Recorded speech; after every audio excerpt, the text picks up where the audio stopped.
Sam here from Catamaran Company again, and today I am excited to show you a traction. Now, Fountaine Pajot 47. This Saona model is fully equipped, ready to take you anywhere. She is the 5-cabin layout, and she's been professionally maintained from 2021 and absolutely turnkey cruise ready. One of her key features as an upgrade is the complete removal of any gas systems on board. We've gone to a full electric off-grid capacity, including the electric oven, stovetop, and many more features. To accomplish this, she's been upgraded with 1,000 amp hours of lithium batteries and a 15 kilowatt Fisher Panda genset. First thing you'll notice when you have a look is the beam. Fantastic wide scoops, easy access on board, also gives that nice modern look. Bridge deck clearance under the tunnel is quite sufficient, and she's had some freshly laid teak decks all over the hatches and throughout the cockpit. A very sufficient semi-rigid inflatable with a new 9.9 horsepower Yamaha outboard.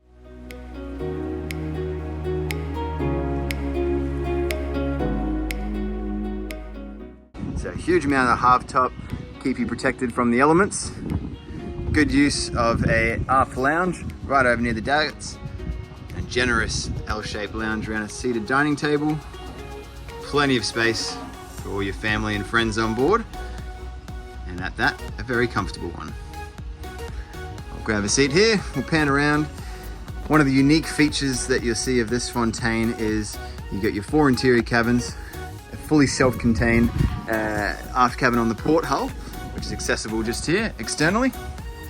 Great engine access. We'll have a look at the systems and engines later on, but that is a very generous size engine inspection point. So all your servicing, general maintenance actually gets done because your access is good. Moving forward, flat decks, recessed hatches makes it easy, and stainless grab rails wherever you might choose to go.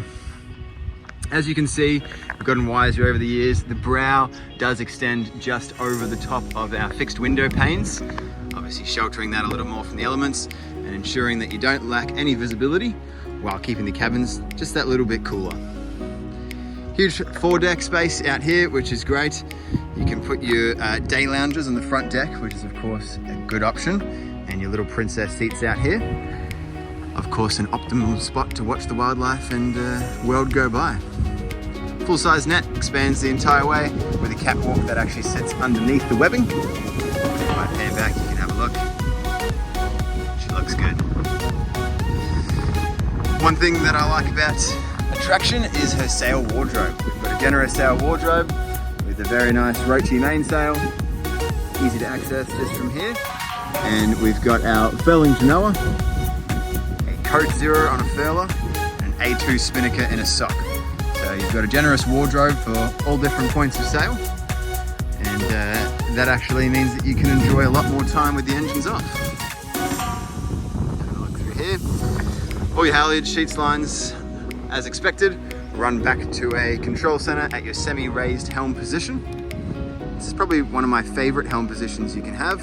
You get all the advantages of your visibility that might be offered in a flybridge, along with a very generous amount of space, without pushing your boom too high and sending your center of effort where the first spreader should sit. We know which designs do that, but that's okay. So having looked through here, you've got 1 electric, 2 manual winches. Great spot just here for the helm. So it's a twin helm seat, and you've got the soft top with an open window pane to watch the main as you're raising it. And the good thing is you're not actually isolated from the rest of your friends. So when you're helming, there's still easy discussions to be had with family and friends back through here, and you can walk up and down with relative ease. Since the Traveller is located on top of the hardtop, you don't have to worry about clearing guests out of the way for your sailing maneuvers. You've got a fantastic day lounge. What a good use of space up here. Anyone can jump out all the way forward. A spot that would be well utilized when you're out cruising the East Coast. And this is your helming position. So I'm sitting at the helm now. Camera's at head height. Good visibility, and if you stand up, you can actually see see both corners of the bow. Looking aft, you can see my starboard quarter very easily. So docking will be well handled there, which is good. Your instruments, full Garmin control. You got your main chart plotter, tri-data, autopilot, depth, everything you need here with your Volvo Penta engine controls. The entire service history for the engines and genset is available, which is fantastic for your peace of mind. And you'll see later when we move into the engine bays, they are immaculately maintained. There's a second plotter down in the nav station, and we'll go have a look at that now. One thing which I won't do is open up all these hatches. We might get a bit motion sick doing that. But of course, with the lack of gas, you actually get all your gas locker space back as well, which is potentially unnecessary seeing how much storage is actually on board this boat. But hey, you can never have too much storage. Alrighty, here's our inside. So if I take one step back, you'll just see how easy it is. So of course you've got your big sliding door and the galley slider as well. Opens it up, creates a very nice feel. You've got your drinks, bar fridge out here. As we move inside, we've got a large upright freezer that sits underneath our microwave. And panning into the galley, you'll see a double drawed fridge system here. They're all isotherm, good quality, and plenty of it. So that's fantastic. Okay, so the galley. Having the island bench is fantastic. It makes it a very usable space moving around, particularly if you've got a few guests on board. Double stainless sinks, again, induction. There is no gas, so our Omega 4-burner induction cooktop, our 240 electric oven, which is great, and a whole range of different bits of equipment on board that is making up our very functional galley. Heaps of storage, heaps of uninterrupted visibility and lighting, and you've got a few little opening hatches, forward windows, which gives you plenty of airflow. The lounge, how good. It's spacious and it's comfortable, and with the mast post actually sitting just after our fixed window pane, you've got uninterrupted views the whole way through. The last part of our lounge doubles as a seat for our navigation station, which is great, and it is a forward-facing desk, which is good. If you've tried to do any of your passage planning, office work, navigation, whatever you choose to do from here on a sideways or aft-facing one, you'll certainly appreciate the ingenuity of this angle here. Here it is, that's our saloon and galley. I'm a fan. It's hard to gauge the space on camera as always. Take my word, it's comfortable. The ceiling height is actually fantastic. We've got just over 7 foot of headroom, so you don't feel claustrophobic in any way. And that's your view out through the cockpit. Marina's not bad. Of course, when you're out cruising, you'll level it up some. Well, that's it for the main entrance and the deck walk cockpit. We'll go have a look at the cabins now. Okay, we'll head down into our starboard hull first. This has our 2 nice comfortable cabins, and each one of our 5 cabins is fully air conditioned to ensure you are fully comfortable in any time of the year. First cabin here is a very generous island queen berth. Great visibility again, as always. You've got a fixed window pane over on the exterior hull and an aft looking one back just below our forward opening hatch above. So plenty of space through here. It's comfortable, and that could act as the master suite. Moving forward, of course, you can close your door, have full privacy and access to your en-suited bathroom. The thing that I like is most of these bathrooms have their full separate shower. So you've got your little electric head here, which has been upgraded from the original manual flush. A nice vanity, plenty of storage, and your fully separate shower. So just behind our glazed glass pane here. I know that's normally a pretty big tick as far as my wife's concerned. If the shower's not separate, you can wave goodbye to whatever boat it is. That's our starboard aft cabin. Moving forward, you've got another generous space out here. And again, we'll find a queen berth. This time it's an east-west facing. Still island, so easy to move around. Still great lighting. Another forward opening hatch, creating an awesome space through here again. Now this gets a bit unique. On the Saona 47, our forward crew berth, which currently has a few sails and bits and pieces, I'll open it up in a moment, actually contains of course, your single berth, but more than that, it's actually got access from the deck all through the hull, and unlike a lot of crew berths, its own private en-suited head, making it very useful if you do have additional guests on board, or just another sail locker. Through here, we have another bathroom. Again, it mirrors the aft cabin. You got electric head, good vanity, and again, that full separate shower. Okay, so fantastic. One of the additions is the well-needed washing machine, and that's tucked away very neatly just through here. Perfect. There's our LG washer, conveniently located and very practical when you're out there. And that is our starboard hull. We will cruise up, jump in, have a look at the port hull. So entrance through here, just below the nav station, you've got your 12-volt switch panel just here with your Panda genset control.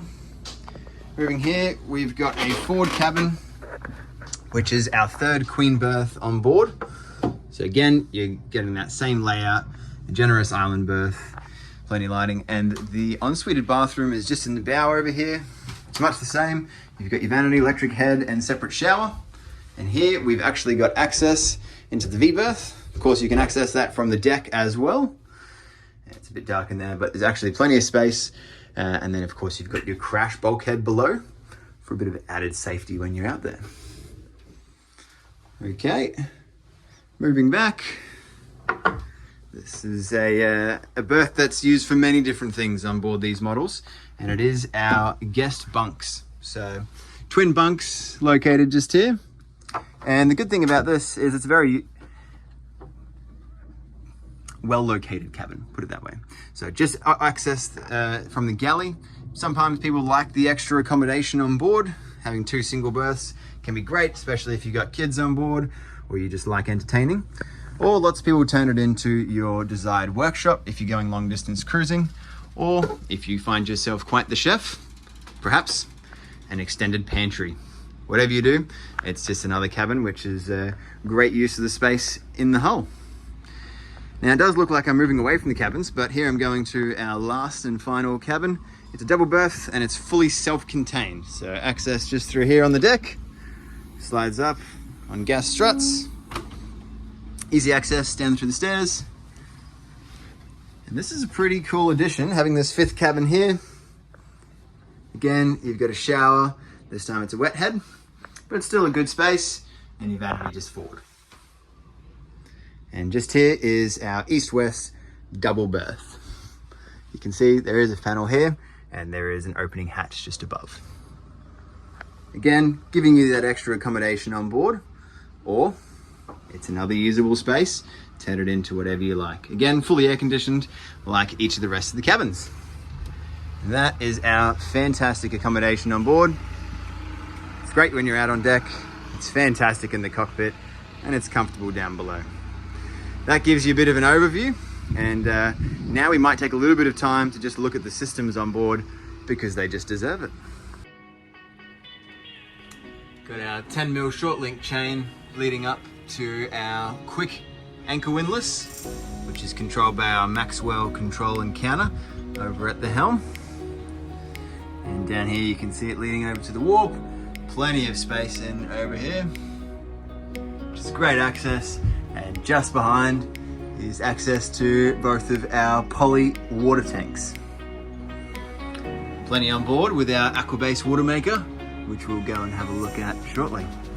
Good access to your systems through here, preset bridle, and you can see your chain very easily through the webbing in the center of our net. As mentioned, all of our halyards line sheets will run back to our semi-raised helm. We've got the 3 Luma winches here, and our primary electric is positioned over on the starboard side with your halyards, reefing lines, and the main controls running back to that one.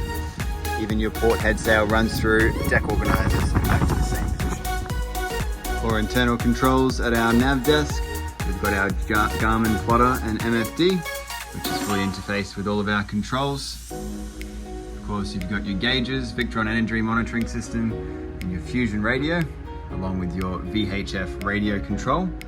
and just one of many of your aircon controllers. Meanwhile, at the helm, of course, you've got your engine controls, your contest compass, your Maxwell chain counter and controller, Garmin depth, wind log, autopilot, and your chart plotter, which is interfaced with radar, depth, AIS, and many other useful features. All the controls at your fingertips. So good systems on board and great visibility. That's a good combo. Okay, our engines, we've got our Volvo D260s with just over 3,500 hours, well maintained. What I like in an engine bay is good access, easy to work on things, and I like it to be clean. I think this ticks a lot of those boxes. So here's the access all around. You can have a look. Your Fisher Panda genset is here with about 4,400 hours. Again, well maintained. And just have a look at the space on these models. So back in the aft cavity, heaps of room back through there. Get access all through your exhaust, all your intakes, well serviced. Sea strainers easy to get to.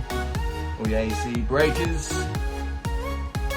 Everything's here, including your entire steering, hydraulics, everything. So I think that's a good system, and I think it all looks pretty clean. All positive things. We'll go check over on the port hull, which has got a few more important controls. Again, okay, we got easy access again. Open that one up. Sits in the grass struts. Alrighty, in here. Again, you'll see it's a clean bilge, tidy engine room, well maintained and well serviced engines. Again, you got the full service history, Victron inverter charger,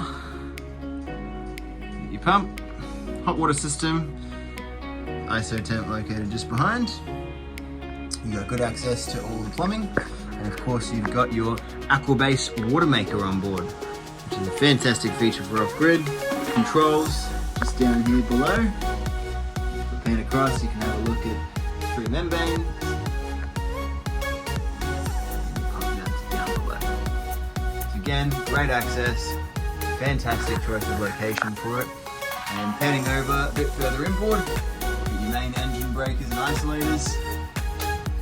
The full lithium battery base is just here as well, so you can get to that. And just all the wiring on board is neat. Labeled, and again, I'll hype on about it, but you can access everything. It's my general rule of thumb. If you don't have great access like this, you won't maintain it. And if you won't maintain it, I think you know the end result of that. So, that it is. Good systems on board. And that's it for Attraction, our 2019 Saona 47. If you'd like to book your inspection, jump on board and start planning your next adventure, then feel free to reach out. It's Sam from Catamaran Company, and you'll have a link through to the webpage for any extra details.